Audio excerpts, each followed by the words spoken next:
Because like my narcissism was very apparent at a very young age. I didn't hear that. Because at one point, when I was about 3, a stranger approached me on the street because I was dressed as a princess. And she said, "Oh, look at you, what's your name?" And I went, "You don't know my name?" And ever since then, I've been like toying that line between like exaggerated vanity and like complete self-loathing that is really like apparent in millennials and in aspiring comedians, so it's just like too much. I don't know why I'm doing this. I've never done that before. I'm gonna put away the faux existentialism. Thanks, Dad.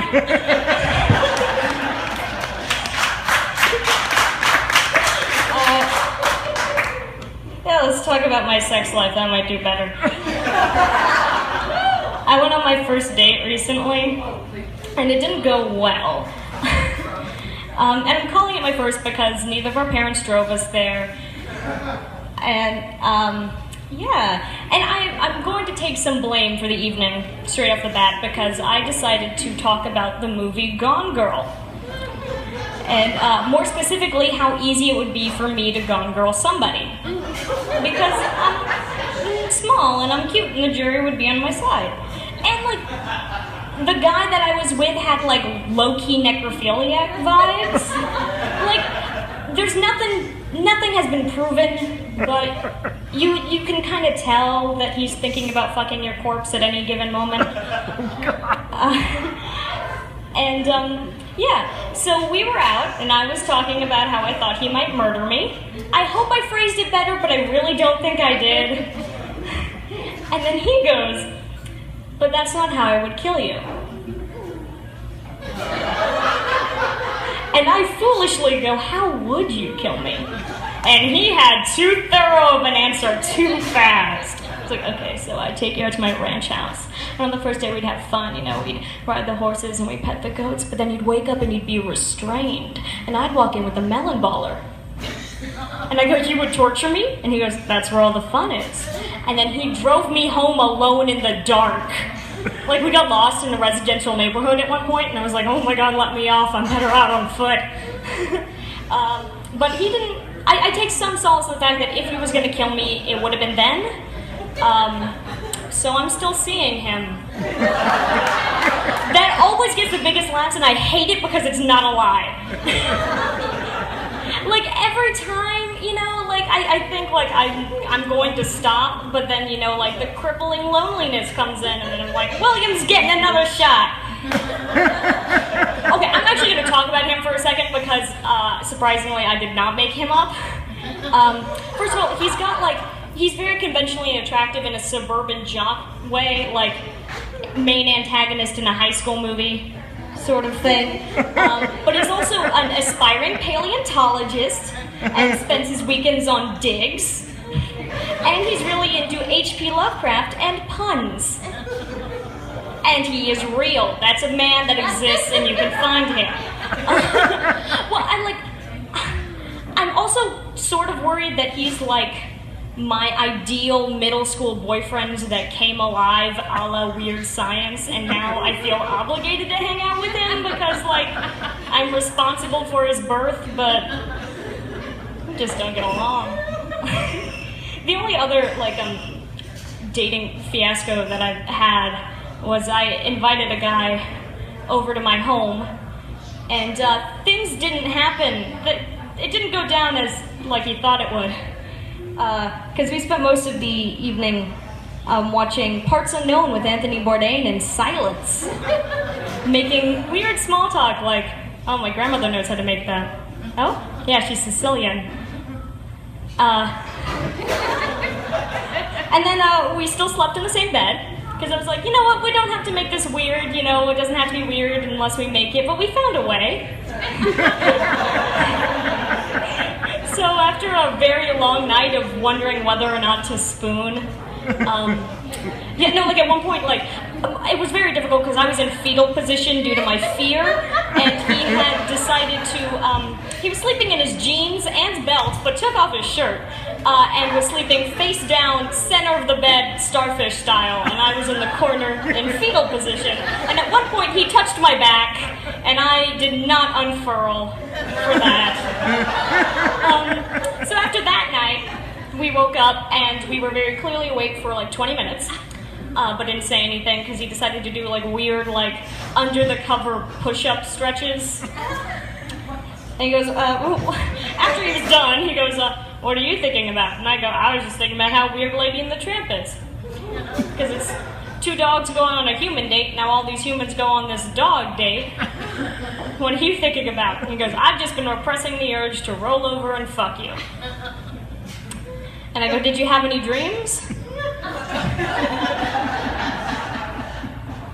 The only other story in that vein that I will share is one time a man was attempting to sext me, and I responded with one thing, and that it was that seems a bit unrealistic. And that was it. That was the end. But I didn't ask for it. I don't feel guilty about that. I also got my first job recently because I'm an unrelenting beacon of youth. It was at the mall. I was working at Aeropostale. Or Aeropostale. I don't know how to pronounce it, and I fucking worked there. But the thing about my job was that I was terrible at it, but so was everybody else who worked there, because retail. So my job was just to be like, hi, welcome to Aero, can I help you with anything? Okay, just let me know. That was it. That was the extent of it. If they needed any help, I would go in the back, pretend to look around, but I didn't know where anything was, and then I'd come back and be like, oh, we're out of that, sorry. I quit after 4 days. But to be fair, on my first day, they locked me in the mall by accident, so. Yeah, because like, I had the night shift, and they're not legally allowed to keep me after midnight because I'm a minor, but the mall's doors like double lock on both sides at 10.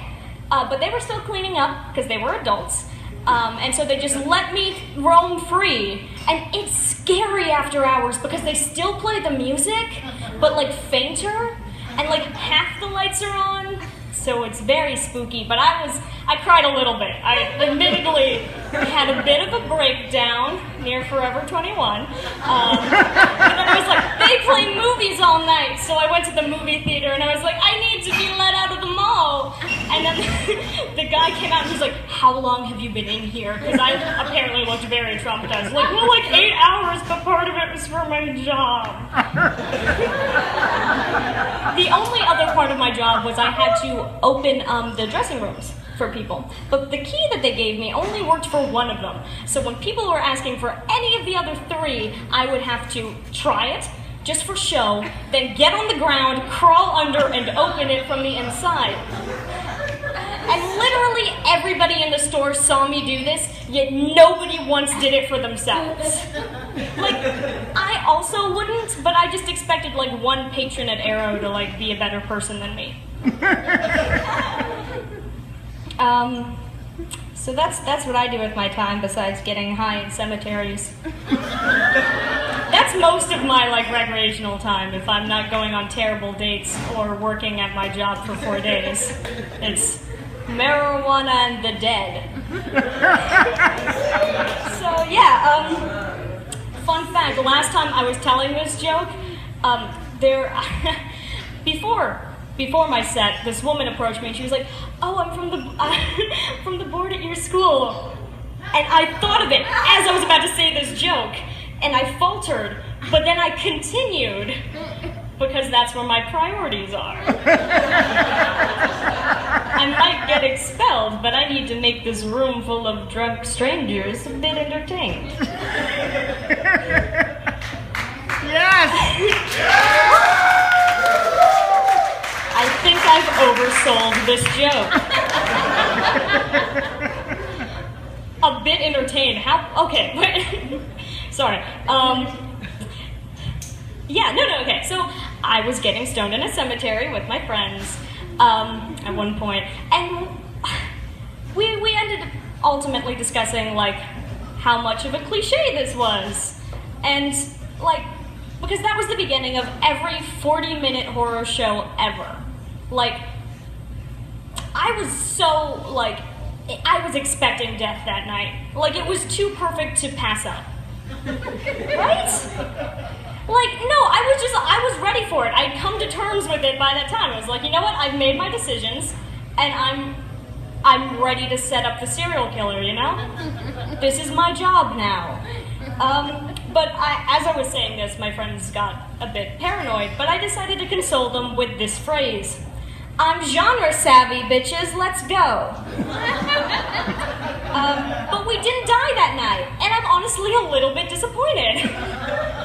Because if there was a serial killer, they missed a totally golden opportunity, right? And now if I ever am murdered, or die in any way, really, like, I'm gonna be like, oh, it's not as good as that time in the cemetery, you know?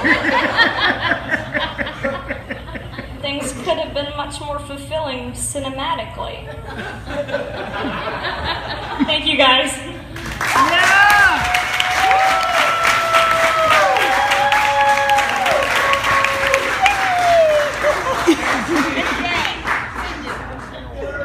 That was awesome.